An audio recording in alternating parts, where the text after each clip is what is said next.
Pues hoy tenemos de nuevo a nuestro amigo y doctor en física, Santiago Gómez, que nos va a seguir explicando cosas que tienen que ver con esa opción que es el creacionismo, como que Dios es creador. Así que entre las dos opciones, el evolucionismo y el creacionismo, vamos a ver qué nos cuentas hoy. De acuerdo. Pues, como muy bien ha dicho Jordi, el tema de esta tarde es el universo y la vida. Hechos el uno para el otro. Cuando terminemos la charla nos daremos cuenta de que, si es verdad, si el universo no fuera así, no podría existir la vida. Con lo cual, ¿qué es lo que pasa ahí? La reflexión. Bueno, vamos a ver. Seguro que os ha pasado en algún momento que os han dado el cuchillo para cortar una tarta y os han dicho, somos 6 comensales o somos 8, corta la tarta en trozos iguales. ¿Os ha pasado eso? Hace 2 días fue mi cumpleaños y me tocó cortar mi tarta, ¿verdad? Os puedo asegurar que nunca me han salido los trozos iguales por mucho que lo he intentado. Pero bueno, vamos a ver. ¿Cómo cortaríamos una tarta circular? Puede haber cuadradas, ¿verdad? Vamos a suponer que es circular.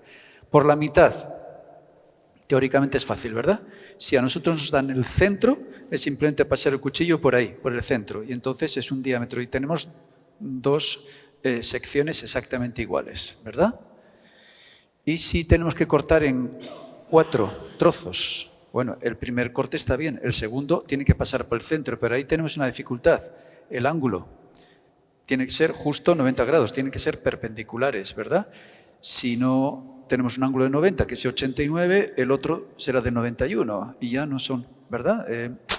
Tenemos dificultad, pero y si tenemos que cortar en 8 trozos, ahí tenemos que afinar todavía más, porque es la mitad de la mitad, ¿verdad?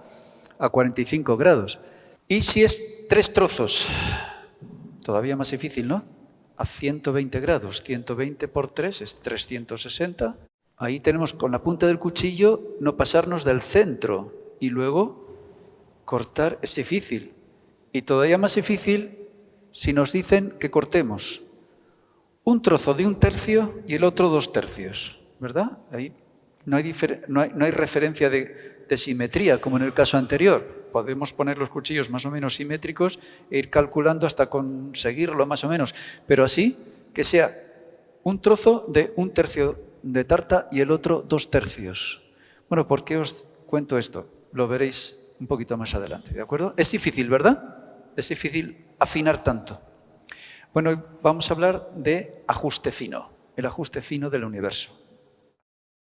El universo está diseñado de una forma muy fina para que pueda existir como lo conocemos. El término ajuste fino del universo se refiere a la observación de que las leyes y constantes físicas del universo parecen estar finamente ajustadas a propósito para permitir la existencia de la materia tal como la conocemos y como consecuencia la existencia de la vida tal como la conocemos. Porque la vida tal como la conocemos está soportada en la materia, en los átomos, en las moléculas. ¿Y qué leyes físicas conocemos? Muchas, pero vamos a centrarnos en primer lugar de las 4 interacciones que conocemos. La interacción gravitatoria, la interacción electromagnética, la interacción fuerte y la interacción débil. Las que mejor conocemos son las 2 primeras, que estamos familiarizados con ellas en la vida cotidiana. Las otras 2 explicaré un poquito de qué van. La interacción gravitatoria, pues la primera que conocemos, ¿verdad? Tenemos aproximadamente 1 añito, 1 año y 2 meses, empezamos a caminar y de repente, ¡pof! Nos tropezamos, nos caemos, empezamos a llorar. Y la mamá nos coge y nos dice, cariño, no llores, tienes que estar feliz. Estás experimentando la interacción gravitatoria, ¿verdad? Y el niño se tranquiliza. Es una broma, ¿eh?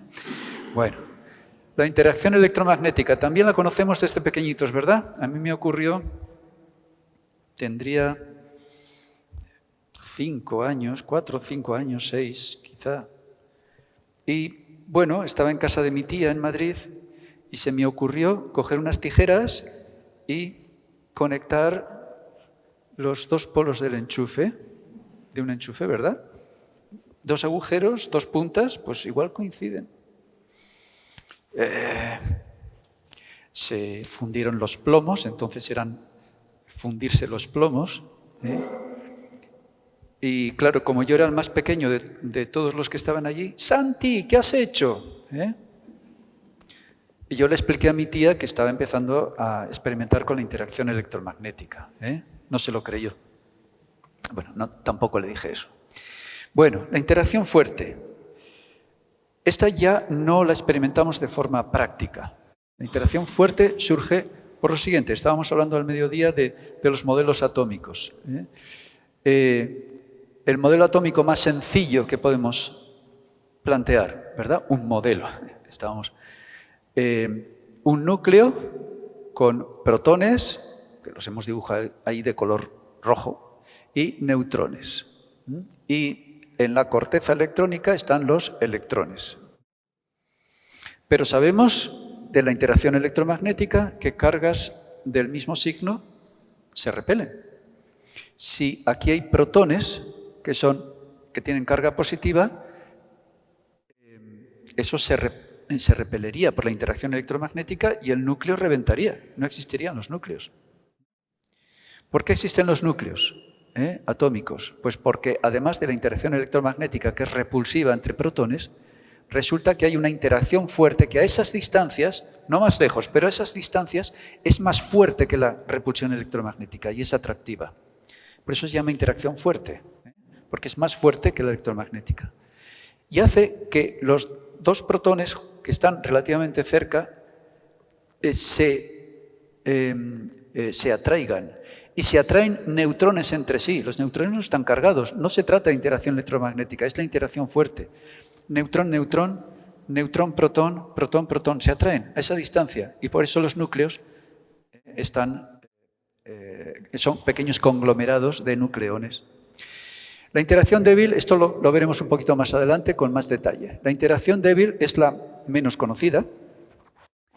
Se refiere a la desintegración de partículas. Es decir, este protón que veis aquí en realidad no es una partícula elemental, está compuesta de quarks, que son otras partículas más pequeñas todavía. Y a veces ocurre, esto es una fotografía hecha en una cámara de hidrógeno, en donde se han registrado las trayectorias que han seguido unas partículas. Las trayectorias que veis en línea recta son trayectorias de partículas neutras, que no tienen carga eléctrica. Esta fotografía está tomada en esa cámara de burbujas o cámara de hidrógeno, en donde se ha puesto un campo magnético suficientemente potente. Las partículas que están cargadas, por ejemplo, protones, por ejemplo, electrones, cuando entran en ese campo, entonces no viajan en línea recta, sino que viajan en línea circular, circunferencias. Lo que pasa es que, bueno, por efecto de rozamiento con las moléculas de hidrógeno que hay ahí, van perdiendo energía y forman esas espirales, ¿verdad? Y a veces se producen colisiones. Aquí hay una colisión de partículas y entonces en esa colisión ocurren cosas extrañas o surgen otras partículas diferentes. Se transforman unas partículas en otras, como veremos. Empecemos con la interacción gravitatoria. Los que visteis esta fórmula seguramente en secundaria, la fuerza de interacción gravitatoria se la debemos a Newton, la ley de interacción gravitatoria. G es una constante, 6,6743. Conocemos más cifras decimales, pero os he puesto las 4 primeras, por 10 elevado a menos 11. Es una constante que se llama constante universal de gravitación, constante de gravitación universal. Esa fuerza es proporcional al producto de las masas en interacción e inversamente proporcional al cuadrado de la distancia que separa ambas masas. Cuanto más lejos están, la fuerza es más débil. Cuanto más cerca están, la fuerza es más fuerte. La fuerza de interacción gravitatoria entre la Tierra, M1, y una persona, M2, pues es justo el peso de la persona. Muy bien. Vamos adelante. Fijaos, si esa constante G no tuviese ese valor ¿qué tiene? 6,6743 y otras cifras decimales. Si la constante G aumentara, ¿qué pasaría? Pues que la fuerza gravitacional sería más fuerte. Si aumenta esto, aumentaría esto, ¿verdad? Si G fuera más pequeña, la fuerza de gravedad entre dos masas sería más pequeña. ¿Y qué implicaciones tendría esto? Pues, por ejemplo, si G fuera más pequeño, nuestro planeta tendría que orbitar alrededor del Sol o bien más despacio o bien más cerca. Si fuera más despacio, no pasa nada. Podría ser una solución, simplemente que un año, o sea, una vuelta al Sol no sería un año y más tiempo. No pasaría nada. Pero, ¿qué pasaría si la solución fuera ir a una órbita más próxima al Sol? Pues que no lo resistiríamos, no podría existir la vida, porque la temperatura aumentaría muchísimo, ¿verdad? Por el contrario, si fuera mayor, al revés. O bien nuestro planeta tendría que orbitar alrededor del Sol a mayor velocidad, una vuelta al Sol no sería un año, sino que serían menos, o bien desplazarse en una órbita más alejada del Sol, con lo cual nos enfriaríamos. Es decir, G tiene el valor que tiene. Pero es más, fijaos, si G fuera mayor, el Sol implosionaría, si fuera menor, explotaría. Eso ya no tiene más vuelta, ya no podemos encontrar otra solución a eso. Fijaos, el Sol está en equilibrio, es decir, el Sol es una masa de gas a alta temperatura. Por termodinámica sabemos que un gas a alta temperatura supone presión, gran presión. Y la presión, por unidad de superficie, fuerza. Es decir, ese gas tendería a expandirse, pero como hay muchísima cantidad de materia, la fuerza de atracción gravitatoria hace que ese gas no se expanda, sino que esté en equilibrio, de manera que ni hacia adentro ni hacia afuera. Claro, si G aumenta, si aumenta la fuerza de atracción gravitatoria, entonces el Sol implosionaría, se iría hacia adentro. Les ocurre a algunas estrellas. Lo hemos comentado esta mañana o ayer. Si fuera menor, si G fuera menor, pues entonces la interacción gravitatoria no sería capaz de vencer a la fuerza de expansión por el hecho de que es un gas que está a alta temperatura. Así que nos quedaríamos sin Sol. Curiosamente, ¿verdad? Vamos a la interacción electromagnética. Vamos a analizar. Fijaos, la fórmula es muy parecida a la anterior. Esta es la fórmula que debemos a Coulomb, la ley de Coulomb, de interacción entre cargas.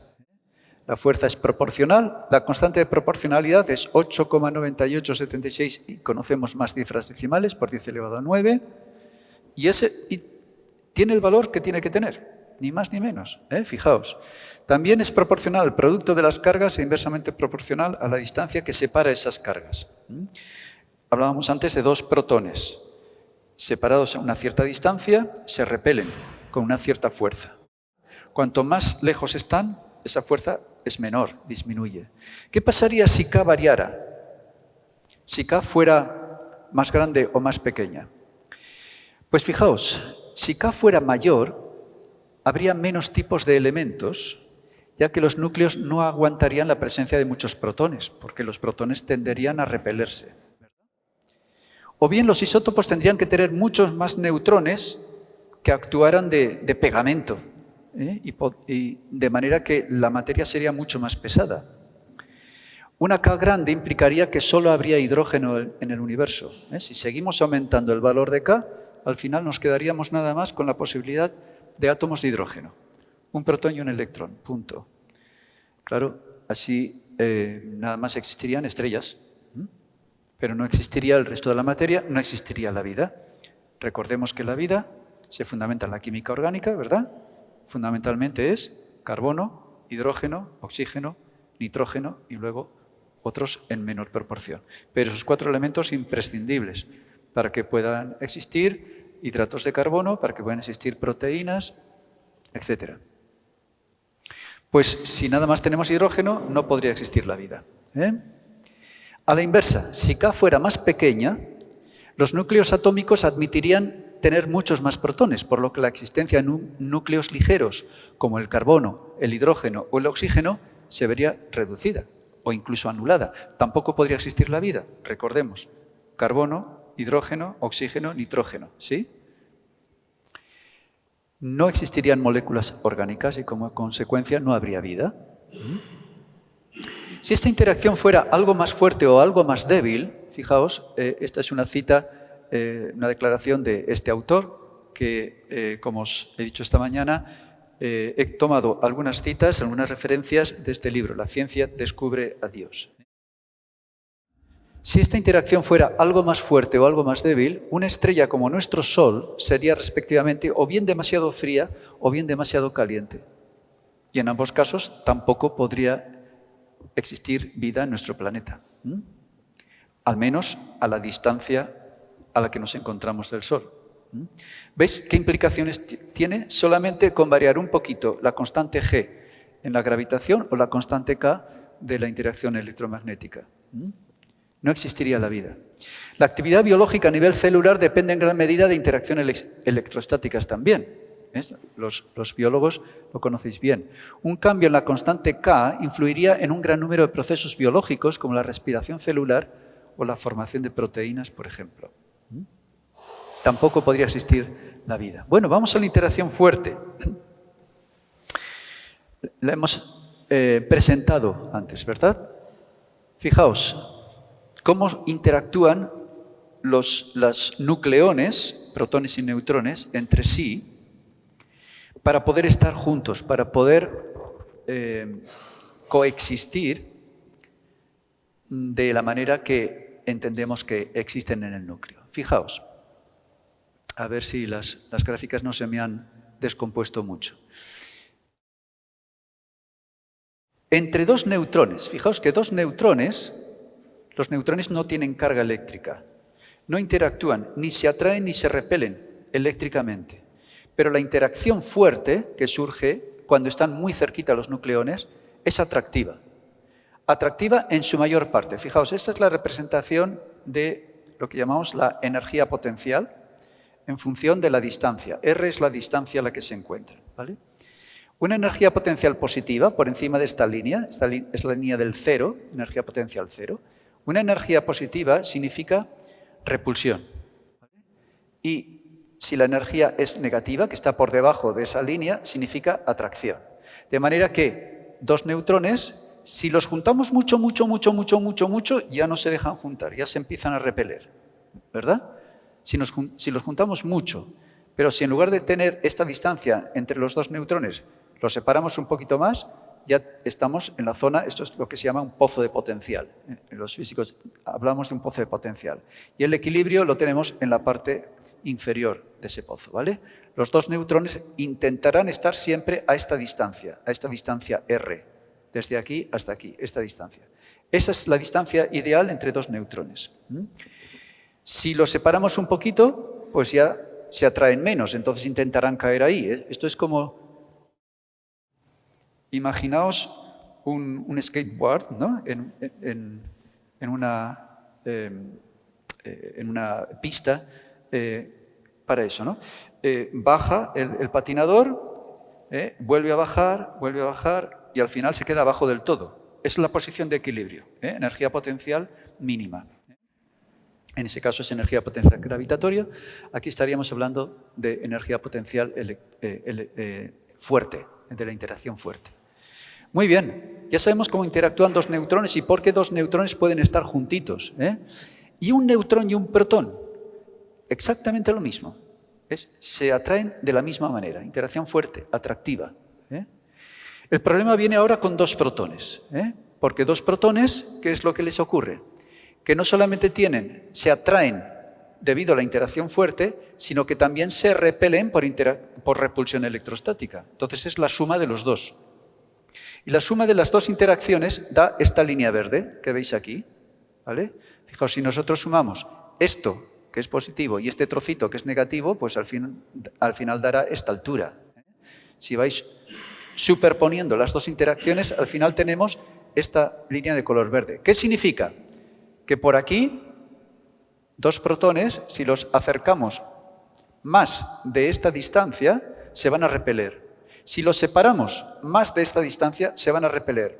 Pero si están entre esta distancia y esta distancia, aquí también hay un potencial y los dos protones van a estar juntitos, coexistiendo muy felices. ¿Me vais siguiendo? No sé si estoy metiéndome muy en profundidades, ¿vale? Eso justifica que dos protones pueden estar juntos. Ahora bien, y dos protones que están más lejos en un átomo más grueso. Imaginemos pues, un átomo, por ejemplo, de uranio, de plutonio, que tiene muchísimos nucleones. Pues llega un momento que dos protones están muy lejos. Están ya cayendo en la zona de repulsión. Lo que pasa es que esos protones tienen alrededor otros neutrones que hacen de pegamento, digamos, ¿vale? Lo que pasa es que eso no puede extenderse hasta el infinito. Por eso hay una limitación en el número de núcleos químicos que conocemos, ¿vale? Muy bien. La interacción fuerte, fijaos, ¿qué pasaría si variara un poquito la intensidad de esa interacción? Con un aumento en la intensidad de la interacción fuerte, se formarían elementos químicos más pesados en detrimento de los ligeros. Es decir, admitirían tener muchos más protones, los átomos serían mucho más pesados, más grandes, y un aumento de un 2%, fijaos, solamente aumentar un 2% la intensidad de la interacción fuerte implicaría que ya no existiría hidrógeno. Se habrían aglomerado los protones, los neutrones en átomos más pesados, hidrógeno, litio, potasio, berilio, etc. Ya no habría hidrógeno, y el hidrógeno es fundamental para la química orgánica. Una disminución en la intensidad de la interacción fuerte significaría lo contrario, que irían desapareciendo elementos pesados. Una disminución de un 5% implicaría que en el universo solamente habría hidrógeno. Ni habría carbono, ni habría oxígeno, ni habría nitrógeno, ni habría hierro, ni habría azufre, ni ningún otro elemento químico que son también necesarios para la vida, ¿verdad? Por lo tanto, fijaos, simplemente una variación de un 2% o de un 5%, por arriba o por abajo, implicaría que ya no podría existir la vida, ¿eh? Y vamos a la interacción débil. Como os he presentado antes, tiene que ver con la desintegración de partículas y está en relación con los procesos de desintegración radiactiva de isótopos químicos que son inestables. Las moléculas químicas, o sea, los átomos, un mismo átomo de oxígeno, por ejemplo, puede tener diferente número de neutrones. Protones sí, eso es sagrado. El número de protones es como el carnet de identidad. Si un átomo tiene 8 protones, sabemos que es oxígeno y no puede ser otra cosa. Pero puede tener o bien 8 neutrones, o bien 9 neutrones, o bien 10 neutrones, o bien 7 neutrones. Es decir, el número de neutrones es variable. Eso da las distintas razas, vamos a hablar así, razas, de un mismo elemento químico. Se llaman isótopos, ¿de acuerdo? Pues bueno, hay isótopos en la naturaleza que son inestables, es decir, la proporción entre protones y neutrones no es la ideal y entonces ese elemento químico se desintegra. Y se desintegra de muchas maneras. Se puede desintegrar emitiendo una partícula alfa, emitiendo un protón, emitiendo un neutrón, emitiendo un electrón, desintegración beta menos, emitiendo un positrón. Me estoy metiendo ya en un tema más profundo. Y de esta manera se transmuta, es la transmutación atómica, ¿verdad? Bueno, pues todo eso lo regula la interacción débil. Vamos a hablar un poquito acerca de ella. Fijaos qué cosas más curiosas. Un neutrón no es una partícula elemental, como podemos considerar que es un electrón o un neutrino. El neutrón está compuesto por 3 quarks. El protón también está compuesto por 3 quarks. Y fijaos, hay quarks de 6 tipos, que eso se multiplica por 2, porque también existen los antiquarks, la antimateria correspondiente. Los físicos les han dado nombres muy originales, ¿verdad? Up, down, arriba, abajo. En lugar de positivo o negativo, pues ahora vamos a llamarles de otra manera. Arriba, abajo. Charm, strange. Charm, encanto. Strange, raro. O encantador o raro, ¿verdad? Top o bottom. Top, arriba, bottom, abajo también. La cima, top, la cima, bottom, el fondo. Cima y fondo. Los símbolos son pues, las iniciales, U, D, C, S, T, B. Y tienen cargas fraccionarias. Es decir, el quark up tiene una carga 2/3 de la carga del protón. Lo que os decía de cortar la tarta. En 2/3 o en 1/3.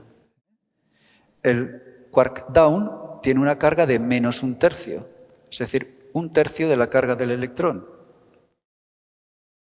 Y luego están los antiquarks correspondientes. Está la antimateria del up, que tendría una carga de menos 2/3, que es justo, cambia en un signo la carga, ¿verdad? Bueno, pues fijaos, ¿por qué un neutrón o un protón están formados por 3 quarks? Un quark up de carga 2/3, un quark down de carga menos 1/3 y otro quark down de carga menos 1/3, ¿cuánto suma? 2/3 menos 1/3 menos 1/3, eso suma 0, ¿de acuerdo? Por eso el neutrón tiene carga 0. En cambio, el protón está formado por 2 quarks up y un quark down. 2 quarks up es 2/3 más 2/3, 4/3, menos 1/3. Y 4/3 menos 1/3 es 1. Por eso el protón tiene carga 1. Curioso, ¿verdad? Bueno, pues fijaos. En una desintegración neutrónica, lo que ocurre es que un neutrón se convierte en un protón más un electrón más esto que tenéis por aquí, que es un antineutrino electrónico. Olvidaros de esto. Un protón carga 1 positivo, un electrón carga 1 negativa. 1 más y 1 menos daría 0, ¿verdad? Es decir, se conserva la carga. Un neutrón se ha convertido en un protón, misteriosamente. Eso lo regula la interacción débil. Aquí tenéis un ejemplo. Plomo 82-214 que se transmuta en bismuto 83-214 emitiendo un electrón. Bueno, vamos con otro ejemplo. Desintegración protónica, al revés. Lo que ocurre es que un protón se convierte en un neutrón, al revés. Un protón se convierte en un neutrón más un positrón, un electrón positivo, es la antimateria del electrón, más un neutrino electrónico. Muy bien, pues es lo que ocurre, por ejemplo, con el nitrógeno 713, que se transmuta en carbono 613 y emite una partícula beta más, un positrón, un electrón positivo. Bueno, pues fijaos, con un aumento de la intensidad de la interacción débil, podría llegarse a la extinción de casi todos los elementos químicos. También llegaríamos a tener solamente hidrógeno.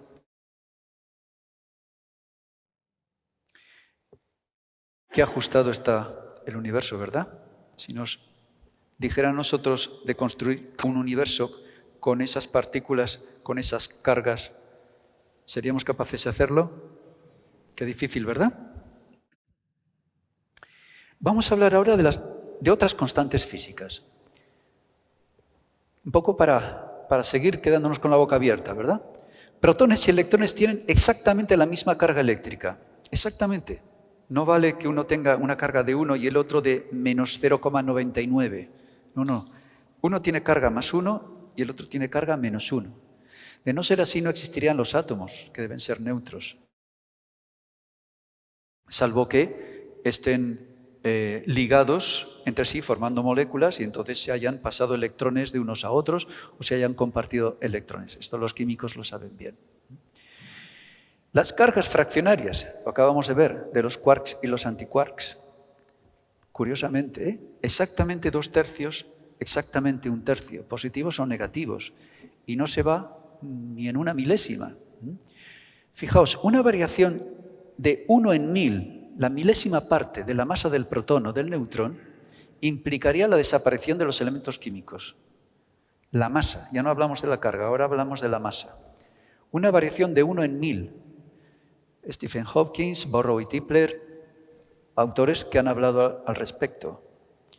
Por lo tanto, la masa del protón o la del neutrón están perfectamente calculadas y diseñadas. Vamos a hablar de la velocidad de la luz. Estuvimos hablando de la velocidad de la luz ayer, ¿verdad? 300.000 kilómetros por segundo. Bueno, eso es una aproximación. Afinando bien, son 299.792,458 y otros decimales, que ya no he puesto más, kilómetros por segundo. No son los 300.000 exactamente, son esos. Pues bien, el valor de la velocidad es justo el adecuado para que la interacción electromagnética tenga lugar. Pues el fotón, es decir, la partícula de luz, es la responsable de la interacción electromagnética. Os pongo un ejemplo. Imaginaos que Jordi y yo discutimos, ¿vale? Y yo le lanzo este mando. Al lanzarle este mando, yo iré hacia atrás, ¿verdad? Cuando le llegue a Jordi y le golpee, entonces le empujará a Jordi hacia atrás, ¿verdad? Pero Jordi se querrá vengar de mí y entonces me lanzará otra vez, ¿sí? Por lo tanto, él se irá hacia atrás y cuando yo reciba esto, también me iré hacia atrás. Dos protones se repelen porque se están lanzando fotones virtuales. Es como lanzar una piedra o un balón, lo recojo y voy hacia atrás. Y por eso se repelen. Esa es una de las explicaciones de por qué existe la repulsión a distancia. Porque se están lanzando fotones, curiosamente. Pues si el valor de la velocidad de la luz variaría la interacción electromagnética con todas las consecuencias que hemos visto. ¿Por qué? Porque, fijaos en esta fórmula que hay aquí arriba. La velocidad de la luz es raíz cuadrada de 4pi k, la k de la constante electromagnética, partido por mu sub 0,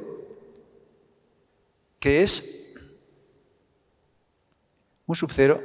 la permeabilidad magnética del vacío. Es decir, depende de electrostática y de magnetismo.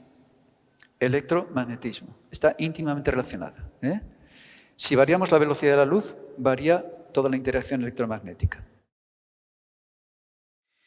Otra fórmula que veis ahí, E igual a H por nu. E igual a H por nu. Esta es la energía de un fotón de luz. La energía de un fotón de luz es H, que es la constante de Planck, que tiene este valor, con más decimales, yo os he puesto nada más 4, multiplicado por la frecuencia. La frecuencia de la luz es el color. Cada color, nosotros vemos que esto es azul, porque llega luz de todos los colores y refleja el color azul. Tiene una determinada frecuencia, y se conoce esa frecuencia, ¿vale? Esto que es amarillito, ¿verdad? ¿Qué quiere decir? Pues que recoge la luz, absorbe todos los colores y emite nada más el color amarillo, refleja nada más el color amarillo, ¿verdad? O este color, el rojo, pues llega la luz de diferentes frecuencias, diferentes colores, absorbe todos los que no son rojo y refleja nada más el rojo, ¿sí? Entonces, cada color tiene una frecuencia. Y estoy hablando de colores del espectro visible. Pero claro, el infrarrojo, el ultravioleta, los rayos X, radiación gamma, todo eso es luz, interacción electromagnética. Se escapa a nuestro campo de visión, pero lo podemos captar con otros aparatos, ¿verdad? Bueno, pues para cada color, es decir, para cada frecuencia, multiplicada por H, por la constante de Planck, esa es la energía que tiene un fotón de luz. ¿Por qué nos dicen que tengamos mucho cuidado en el verano de ir a la playa en horas centrales del día? Porque la radiación ultravioleta traspasa la atmósfera y nos llega a la piel y nos podría producir cáncer, ¿verdad? La radiación ultravioleta y otras radiaciones de mayor energía, de frecuencias mayores, empiezan a ser peligrosas. En cambio, la luz visible pues no es peligrosa, o radiaciones inferiores a la luz visible. Entonces, fijaos, ¿qué pasaría si la constante de Planck H fuera mayor? Pues que ese fotón tendría una energía mayor y ocurriría que la luz inocua actual, como la luz visible o la radiación infrarroja, podrían volverse tan nocivas como la radiación ultravioleta o los rayos X. Por lo tanto, la constante de Planck tiene que tener ese valor. No puede ser mayor.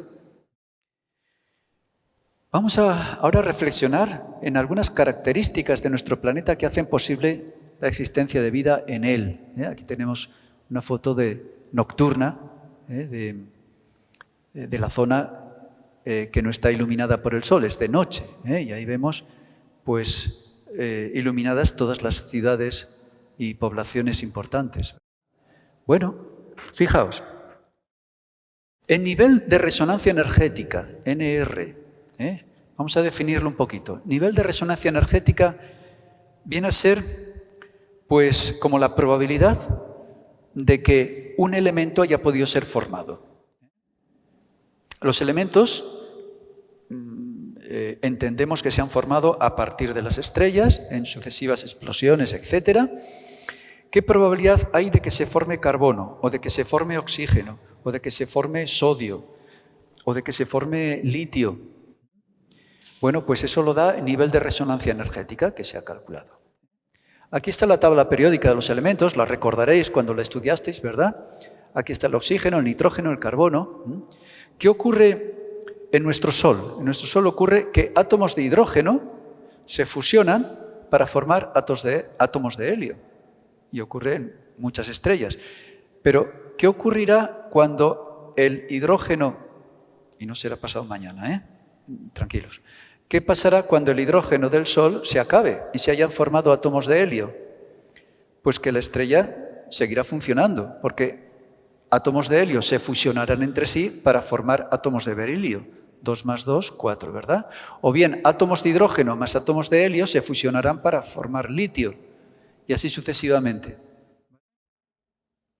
¿Qué probabilidad hay de que se forme carbono o de que se forme oxígeno? Es el nivel de resonancia energética. Pues fijaos, una disminución de un 4% en el nivel de resonancia energética del carbono o un aumento de un 1% en el nivel de resonancia energética del oxígeno significaría que el carbono no existiría.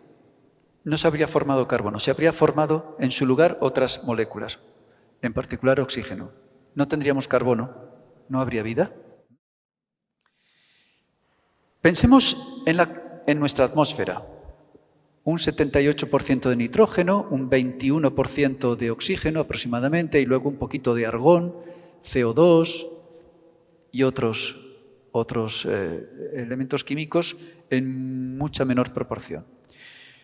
¿Qué pasaría si en nuestra atmósfera aumentara la proporción de oxígeno? Bueno, respiraríamos un aire más puro, ¿verdad? Pero fijaos, produciría incendios inextinguibles. Más oxígeno significaría que enseguida se producirían, cualquier chispa incendiaría y no podríamos apagarlo.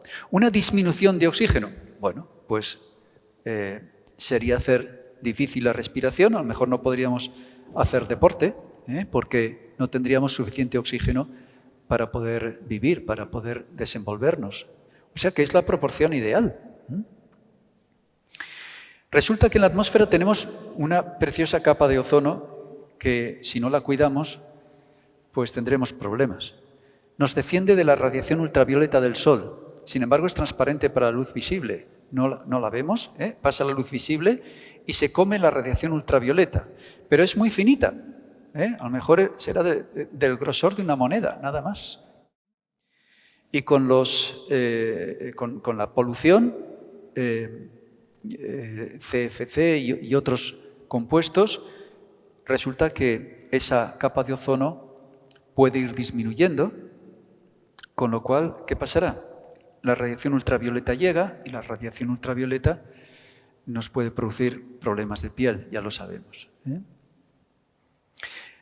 Reflexionemos acerca del campo magnético terrestre. Es otro escudo protector. En este caso, no nos defiende de la radiación ultravioleta, sino que nos defiende de las partículas eléctricas, es decir, protones, electrones, fundamentalmente, y partículas alfa.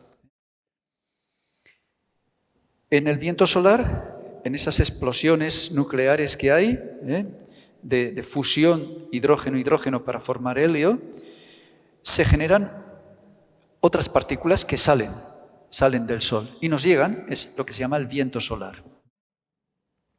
Pues bueno, esas partículas cargadas llegan al campo magnético terrestre y el campo magnético las desvía.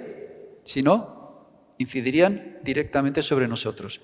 El campo magnético las desvía y las lleva a los polos.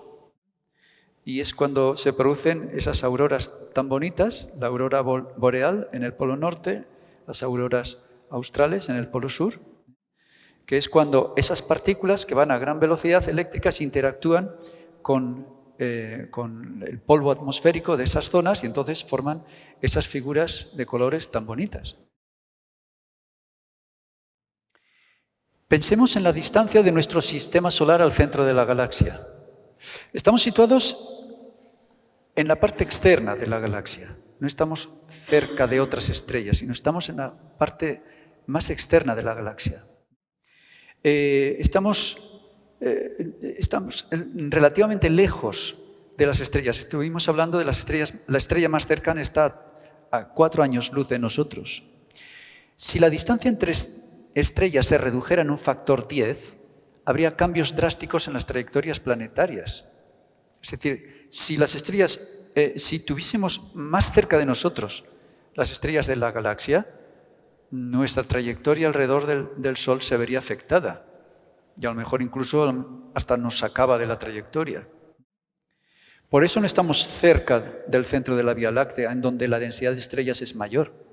Posiblemente en esa zona pues, no pueden existir sistemas planetarios como el que conocemos nosotros, al menos estables como el que tenemos nosotros. La distancia ahora de la Tierra al Sol.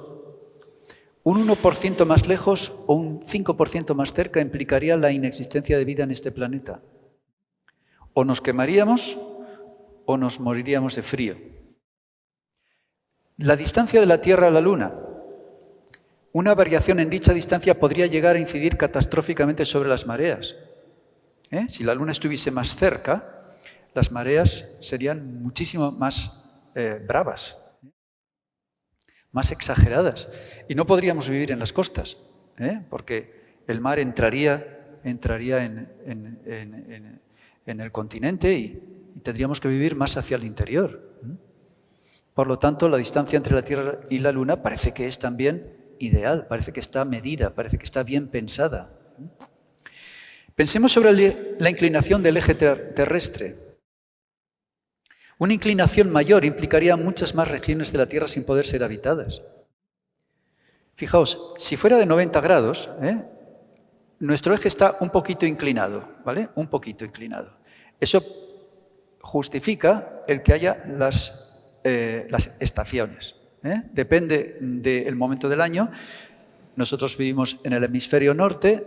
Si la Tierra está así, entonces es invierno, porque los rayos del Sol inciden de una forma no tan perpendicular al suelo. En cambio, si 6 meses después, los rayos del Sol inciden más perpendicularmente y entonces es verano porque hay más radiación solar que llega al suelo, ¿verdad? Se producen las estaciones, bien, y las estaciones son necesarias para los ciclos de la vida, tanto la flora como la fauna, ¿verdad? Pero fijaos si la inclinación del eje fuera de 90 grados. Aquí está el Sol y este es el eje y la Tierra está así. Y va girando alrededor del Sol y girando sobre sí misma, de manera que su eje está a 90 grados. Fijaos, eso significaría que no habría noches, si estamos por aquí, no habría noche, sería día durante 5 o 6 meses, con lo cual esta parte de la Tierra sería insostenible. Constantemente llegándole la luz del Sol estaríamos hablando de cientos de grados. Y los otros 6 meses sería noche, con lo cual la temperatura bajaría probablemente a muchos grados bajo cero. Solo muy cerca del Ecuador, eso está estudiado, solo muy cerca del Ecuador podría existir la vida, porque tendríamos iluminación suficiente para que tanto en el verano, entre comillas, como en el invierno, pudiera llegarnos luz por un lado o por otro. Pero una franja muy pequeña, solamente muy cerca del ecuador. Bueno, pues parece que la inclinación del eje está bien pensada también. Pensemos en la velocidad de rotación. Una disminución implicaría grandes variaciones de temperatura entre el día y la noche. Si la Tierra estuviera girando más despacio, tendríamos a lo mejor pues, 40 horas de día, 40 horas de sol. La temperatura durante el día subiría muchísimo. Pero es que habría 40 horas de noche, con lo cual la temperatura bajaría muchísimo también durante la noche. Habría grandes diferencias de temperatura entre el día y la noche. Un aumento afectaría a las corrientes marinas, a la formación de huracanes más violentos. Habría consecuencias en la intensidad del campo magnético que cambiaría al provocar turbulencias en el magma, que es lo que produce el campo magnético. Por lo tanto, la velocidad de rotación no la toquemos. Está muy bien como está.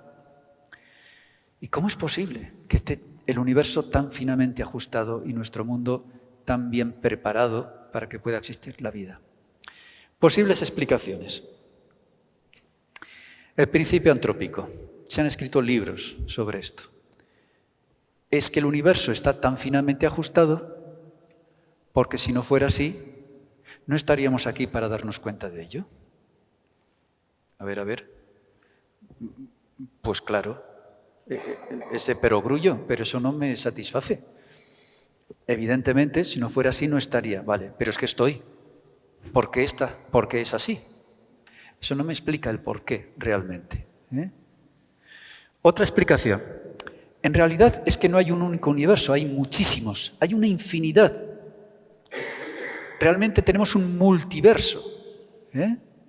Está nuestro universo, pero luego hay otros muchos. Claro, en la mayoría de ellos las constantes físicas no están tan ajustadas como las conocemos nosotros, tienen otros valores y no es posible la vida.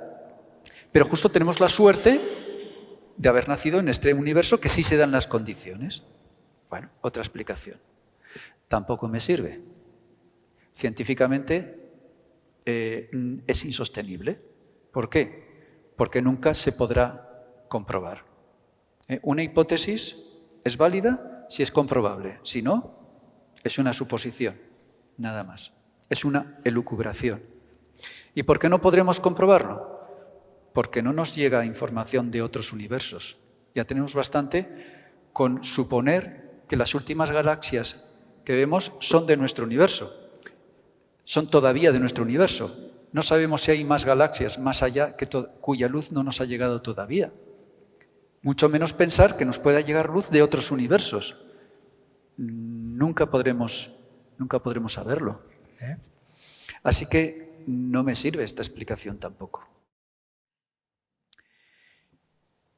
Otro argumento. Bueno, tiene que haber explicaciones racionales, pero aún no se han encontrado. Es decir, explicaciones racionales. No, dejemos a Dios a un lado. Dios no existe y todo lo podremos en su día explicar. La ciencia en su día lo explicará. Bueno, pues quizá, pero poner mi fe en la ciencia es igual de criticable que poner mi fe en Dios, ¿verdad? Al fin y al cabo es una cuestión de fe. Por lo tanto, tampoco me convence. Yo necesito explicaciones ahora. Y la mía es que existe un diseñador inteligente que ha creado el universo con el propósito de que pueda existir la vida, incluso seres vivos que puedan observarlo, comprenderlo y entonces alabar a su creador.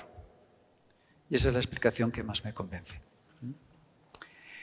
Fijaos, un autor, Christenstein, hay otros muchos, aprovecho para insistir en que hay libros con mucha información al respecto, muy bien documentados científicamente, que tratan este tema. Cuando estudiamos todas las pruebas, surge con insistencia el pensamiento de que ha de estar implicada alguna agencia y se rectifica, o más bien agencia con mayúscula, sobrenatural. ¿Es posible que hayamos tropezado con la prueba científica de un ser supremo? ¿Fue Dios quien modeló el cosmos tan providencialmente en nuestro beneficio? Esta es la reflexión que se hace este autor. El salmista escribió: los cielos cuentan la gloria de Dios, el firmamento proclama la obra de sus manos. Hay muchos científicos hoy en día que son creyentes y a lo mejor llevan su fe un poco en secreto. Y en el pasado ha habido muchos científicos que han sido creyentes. Uno de ellos, Blaise Pascal. Él dijo: un poco de ciencia te aleja de Dios, pero mucha ciencia finalmente te aproxima a Él. Es decir, si una persona es honesta, al final tiene que reconocer que hay un diseño y un diseñador, por lo tanto. Pues aquí acaba la conferencia. Espero que os haya gustado.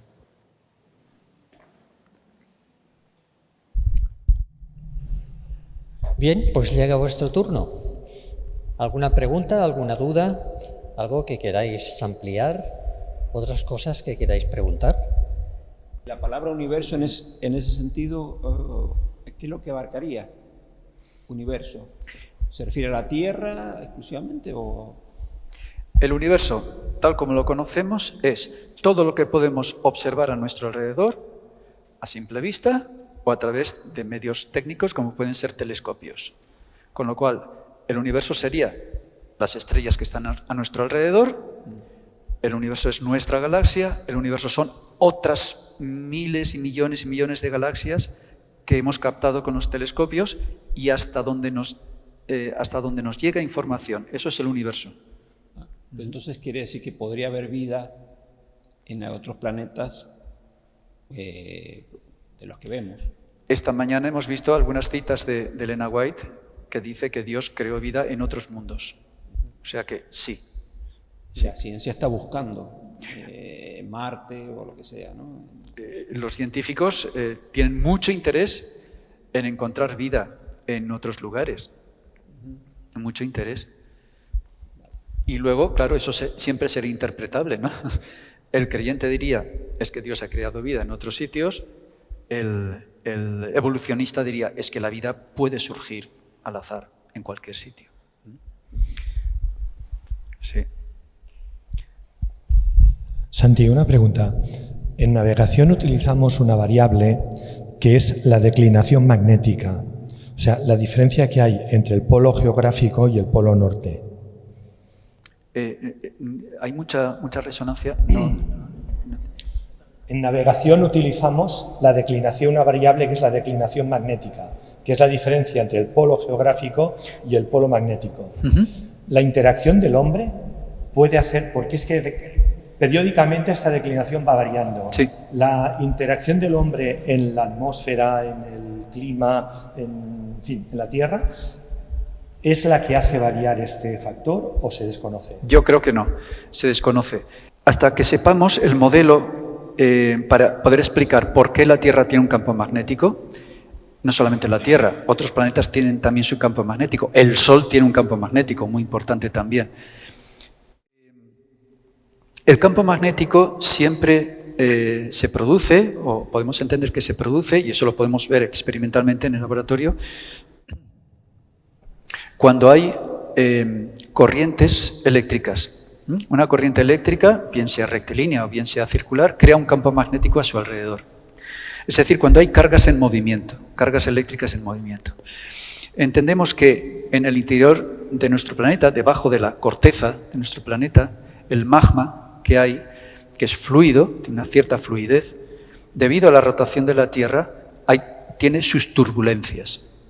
Esas turbulencias crean pequeñas corrientes eléctricas, porque son turbulencias de partículas que están ionizadas, o sea, elementos que están a alta temperatura y bueno, son corrientes eléctricas. Esas corrientes eléctricas son las que forman el campo magnético, que sería la suma de todo ello, ¿no? Esas turbulencias pueden ir variando, pero no por la acción humana. Sería muy difícil entrar ahí y modificar el magma. Son procesos naturales y además muy sorprendentes. Es decir, tú muy bien has dicho que el campo magnético va a cambiar, el polo magnético, el polo norte magnético, que no coincide con el geográfico, hay una diferencia, va cambiando, se va desorientando. ¿Por qué ocurre eso? Porque las turbulencias no siempre son las mismas. Y de hecho, se conoce que en el pasado el campo magnético ha variado y mucho.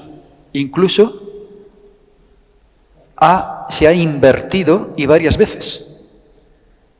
Esas turbulencias primero estaban girando así, luego han estado girando así. ¿Por qué? Podría ser a lo mejor un gran impacto en ocasión del diluvio. Eso se ha medido, se ha observado por las corrientes de lava. Una corriente de lava, los cristales de lava quedan orientados conforme al campo magnético terrestre en ese momento.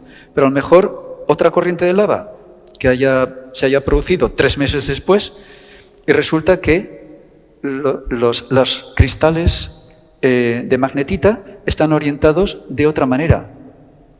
De manera que en poco tiempo ha podido haber una gran variación en el campo magnético. En el pasado ha ocurrido. Y en el presente la variación es muy pequeña, pero no creo que la acción humana pueda cambiarlo. Esta mañana decías que el universo es imperfecto porque suceden cosas que no son buenas. ¿Puede ser que todo lo que pasó con Satanás influenciase en todo eso? No dice nada Elena White, no habéis encontrado nada, no sabéis. No lo sé. Pero hecho, es posible, ¿no? Podría ser. Yo lo que os he expresado es mi inquietud. Observo algo en el universo, yo que soy muy sensible al sufrimiento humano, pues observo algo parecido en el universo, ¿no? Las estrellas se fagocitan entre sí, etc. Y me rechinan los oídos o me rechinan esas ideas, ¿no? De que el universo que Dios ha creado sea de esa manera. Quizá es, como tú dices, la acción del mal. Podría ser, pero ya no te puedo decir. Porque ¿y los mundos que no han pecado? ¿Dónde están? ¿Están en estrellas que se van a consumir? Ya ahí se me escapa. Ahí ya no te puedo ayudar. Dentro de esa perfección milimétrica, ¿cómo encaja la entropía? Bueno, la entropía es una forma de medir el orden, ¿verdad? Es la segunda ley de la termodinámica, habla de ello. Si, por ejemplificarlo y que todos lo entiendan, si se me cae un vaso de cristal al suelo, se rompe, ¿verdad? Por sí solo no se va a recomponer.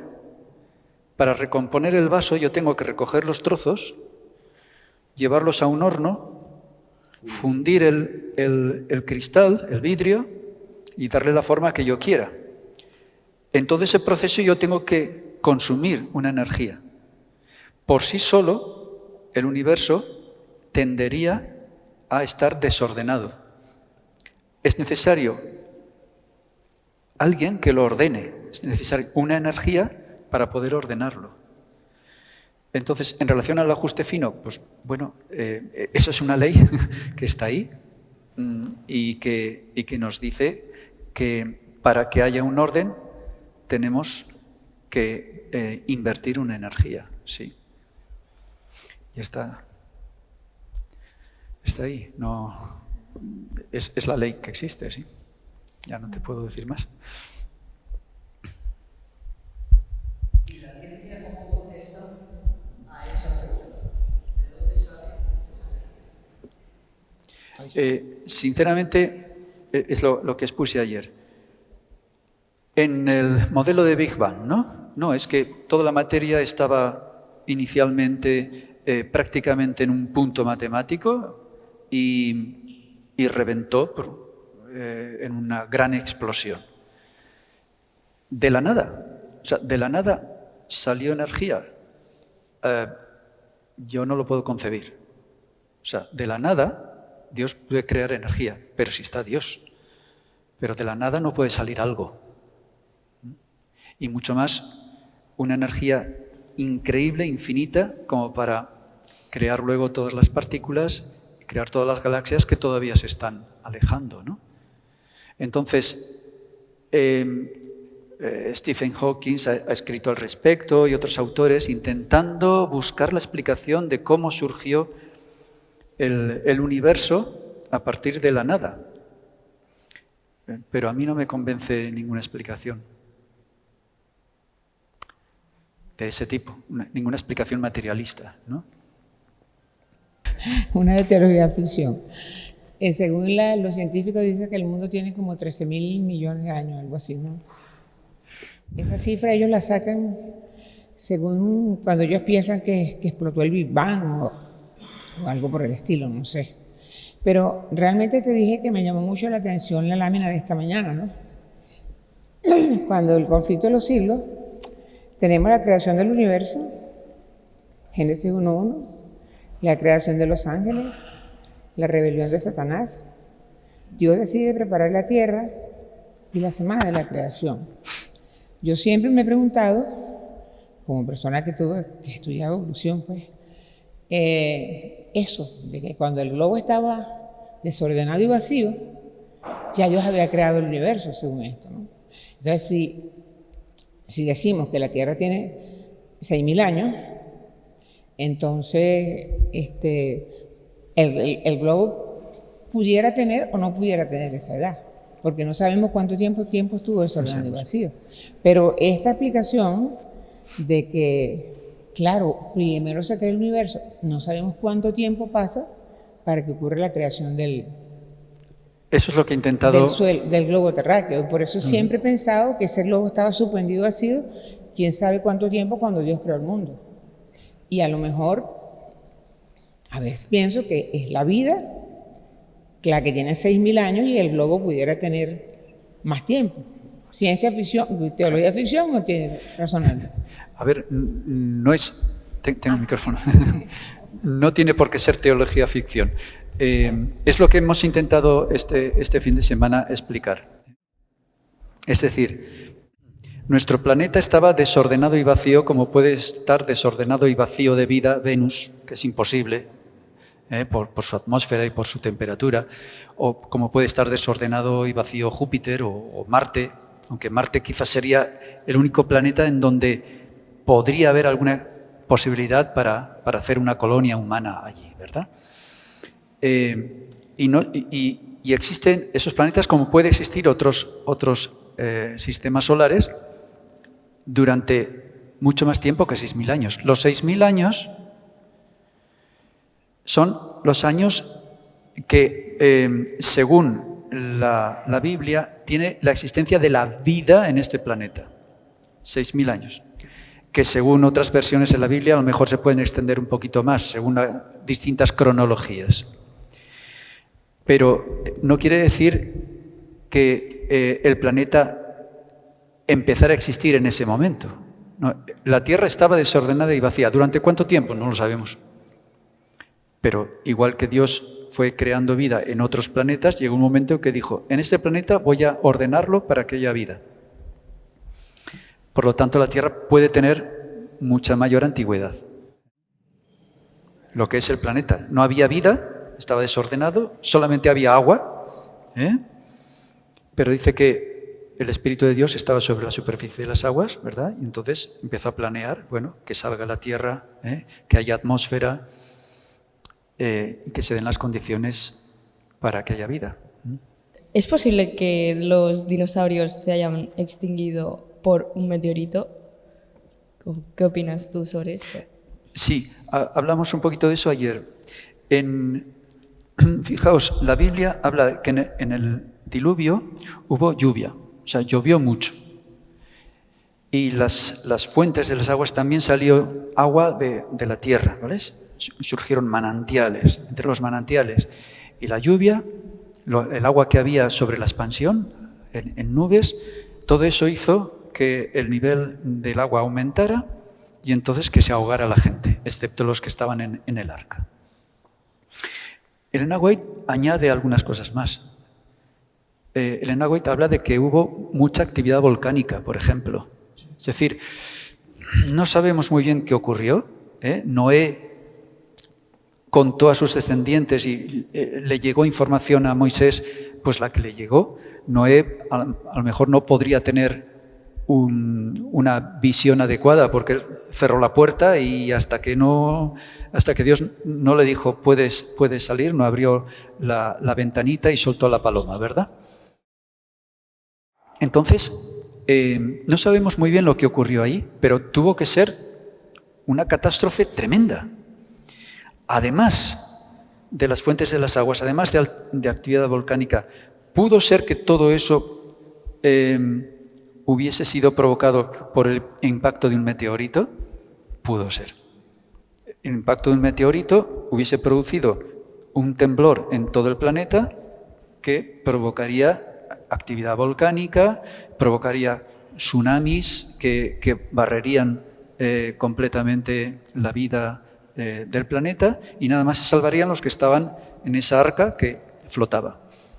Entonces, perfectamente, junto con los dinosaurios, se extinguieron la mayor parte de los animales, nada más quedaron los animales que estaban en el arca, ¿verdad? Así que, muy bien, puede ser los dinosaurios perfectamente haberse extinguido en ese momento por la acción de un meteorito que generaría todo ese desastre. Gracias. De nada. Aún así, fijaos, hay en el libro de Job, por ejemplo, alguna referencia al Leviatán y alguna referencia a algunos animales que no existen ahora. Posiblemente algunos dinosaurios quedaran protegidos en el arca. Lo que pasa es que se extinguieron posteriormente como se extinguen hoy en día muchas especies. Podría ser también, pero ya es una especulación. Ya no sabemos bien. Pero igual los dinosaurios más pequeños igual sí se conservaron. ¿Alguien más tiene alguna duda? Mirad que ahora tenéis oportunidad de aclararlas. La verdad es que estoy deseando que no hagáis preguntas porque me ponéis en un compromiso. Entonces te pregunto yo, ¿los agujeros negros pueden ser consecuencia de acciones maléficas de los ángeles caídos? Según se sabe, un agujero negro es una estrella de neutrones que todavía se comprime aún más. Pero no sé si eso lo puede producir los ángeles caídos. No te puedo decir. No. Simplemente es una implosión por acción gravitatoria que se comprime mucho. A pesar de que no eres teólogo, cuando el apóstol Pablo dice potencias espirituales en los aires, ¿esos aires son atmosféricos o son cosmológicos? No lo sé, igual es cosmológico, igual se está refiriendo al tercer cielo, ¿no? Es posible. Pero bueno, eso los teólogos podrían responderte mejor esa pregunta, ¿no? Preguntar si toda esta modernidad en la energía de las nuevas tecnologías, como hay ahora, nos afecta bastante en nuestro quehacer, ¿no? Y en nuestra vida interna, ¿no? Como energía, como que somos, ¿no? Porque en las abejas, yo soy apicultor y en las abejas se nota esta afectación, ¿no? Preguntar si nos afecta y para bien o para mal, si sabes algo. Bueno, esto quizá un biólogo podría contestar mejor. Sí, desde luego es ecología esto. Las radiaciones radioeléctricas, emisoras, televisiones, radios, móviles, todas estas energías que andan por el mundo, ¿nos afectan? Son radiaciones de muy baja frecuencia, con lo cual no nos afecta, es mi opinión, ¿vale? Fijaos, en el espectro electromagnético lo que nos afectaría serían los rayos gamma, rayos X, peligrosísimos, ¿vale? Rayos gamma todavía más peligrosos. Luego vendrían los ultravioleta, son peligrosos. Luego vendría la luz visible, ya no hay problema. Por debajo de la visible está la radiación infrarroja, menos peligrosa todavía, porque la frecuencia cada vez es menor. Por debajo de eso ya estarían las ondas de radar, ondas de radio, televisión, microondas, cada vez menor influencia. De manera que, en mi opinión, no son peligrosas. Bien.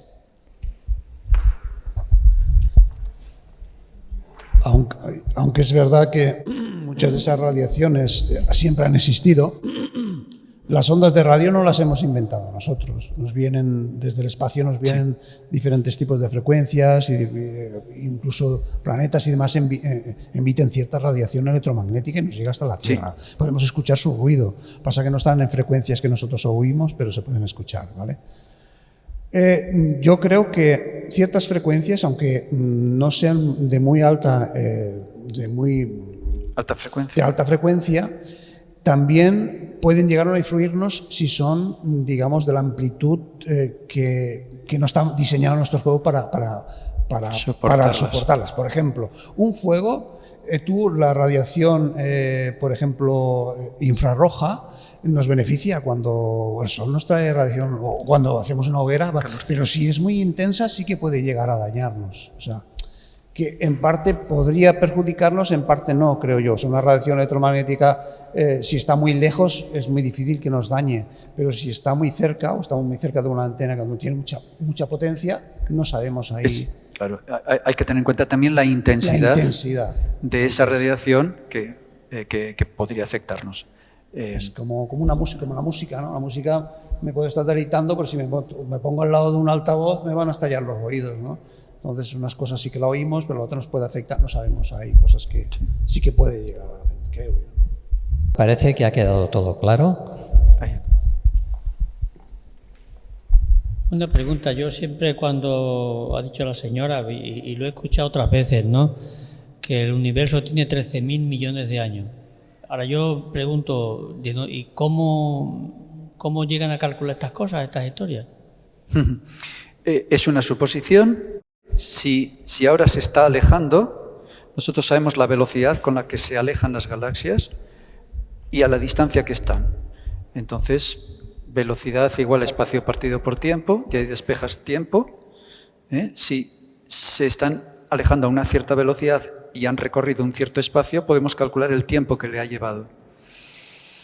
Eso en el caso de que fuese cierto, de que todo se iniciara en un punto, ¿vale? Ahora, si Dios no creó el universo así, que lo creó ya expandido y con las galaxias expandiéndose, no sabemos. Pero claro, entonces la edad del universo sería inferior. Sí, vale. Pero eso siempre es una hipótesis de que de lo como dice usted, de un punto que estalló. Eso es. Claro, eso es una hipótesis que... Y de una hipótesis. Una hipótesis. Sí. Dios pudo crear el universo así, haciendo así, en un punto. A partir de aquí, creó un universo. ¿Pudo hacerlo? Sí. ¿Lo hizo así? No lo sé. Hay un pasaje bíblico, creo que en los Salmos, que dice que Dios extiende los cielos como una tienda para morar. Eso quiere decir que estaría él en una dimensión distinta a la que el ser humano puede ver, digamos, que alcanzar por el microscopio, por telescopios o lo que sea. Está en otra dimensión Dios, está oculto para la raza humana. A ver, de una declaración poética no podemos sacar información científica ni siquiera. Es solamente una imagen, ¿no? El mundo físico que nosotros conocemos, el universo, lo que nosotros podemos tocar, formado de materia, y el mundo espiritual, no podemos, quiero expresarme, no podemos imaginar el mundo espiritual como el mundo que nosotros conocemos. Eso quería decir.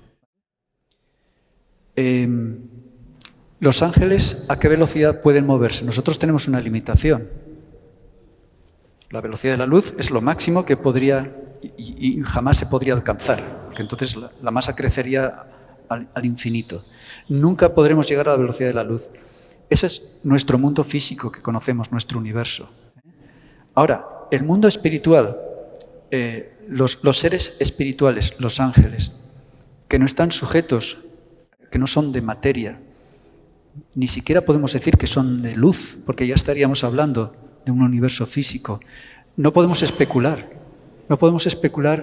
si Dios está en tal sitio del universo o en tal otro. Si el universo es lo que Dios ha creado, tiene que estar por encima de todo eso. Sí, por supuesto, en otra dimensión, pero no en una dimensión como las que nosotros podemos entender. Los científicos, no solamente hace unos años se hablaba de la cuarta dimensión, que es el tiempo, pero ahora los científicos han empezado a pensar en más dimensiones. Creo que lo último llevan hasta 11 dimensiones, lo último que han comentado, que han ideado. Pues Dios está fuera de eso, sin duda alguna. No podemos medir ni podemos observar la realidad espiritual como la realidad física. Pero sí es cierto que Dios ha aislado nuestro mundo para que, digamos, no haya interacción con los mundos no caídos, ¿no? O sea, como que ha aislado el entorno en el cual está la Tierra, físicamente, entiendo, para que no haya interacción, ¿no? Parece ser porque... Me imagino que están suficientemente lejos como para que no puedan coger un vuelo interestelar y venir hasta aquí, o nosotros ir hasta ellos, ¿vale? Hasta ahora se han encontrado algunos planetas en algunas estrellas, pero no se sabe si están habitados o no. Y desde luego están muy lejos, como para ir en una nave espacial. Nos llevarían cientos y cientos y cientos de años en llegar hasta esos planetas. Yo quería saber si eso que dicen en el cuarto milenio sobre los ovnis es real o es imaginaciones humanas. Pues no sé si hay algún experto aquí en ovnis. Objetos volantes no identificados. No te puedo decir. Desde luego, mi opinión es que no pueden ser seres similares a nuestra humanidad de otros planetas, porque están muy lejos, repito. Y aunque tuviesen tecnologías muy superiores a la nuestra, tendrían su limitación porque son materia, entiendo yo.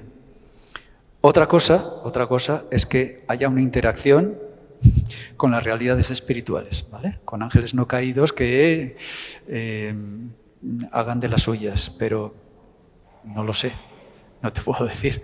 Es una especulación mía, nada más. Sí, según la explicación, hay leyes fijas e invariables, que si alguna se desajusta, pues no hay vida. La Biblia presenta algunos hechos y acontecimientos que nosotros lo aceptamos, que llamamos milagros, por ejemplo, de sanidad. Pero hay un hecho que me llama mucho la atención y quiero saber si la ciencia tiene algo de explicación. Es sobre cuando en la batalla con los amorreos, Josué le pidió a Dios que se detuviera el sol. O sea, ¿qué pasó ahí? Si hay algún dato científico o si es posible, o si fue posible eso científicamente hablando, y no alterar el cosmos, la vida. Muy bien.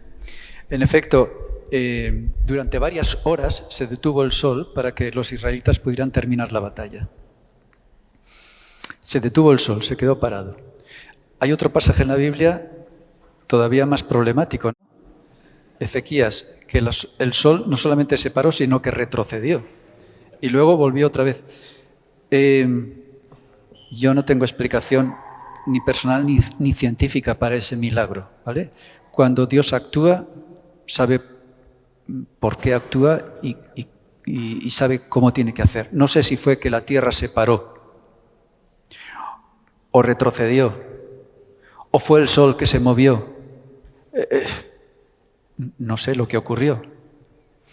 Dios conoce sus leyes, las ha hecho Él. Incluso, seguramente, hay leyes que todavía nosotros no hemos descubierto. Y a lo mejor Dios está utilizando esas otras leyes que nosotros desconocemos. ¿Cómo caminó Jesús sobre el agua? No lo sabemos. ¿Cómo resucitó a los muertos? No lo sabemos. Lázaro llevaba 3 días muerto. No lo sabemos. Le llamamos milagro, acción sobrenatural de Dios. No podemos explicarlo científicamente. Solamente mediante la fe. ¿Qué os parece? ¿Terminamos aquí? Pues le damos las gracias a nuestro profesor invitado. Gracias por venir, por explicarnos todo esto. Ha sido un placer escucharte y teneros a los dos con nosotros en el día de hoy. Así que sin más, pues vamos a terminar este coloquio.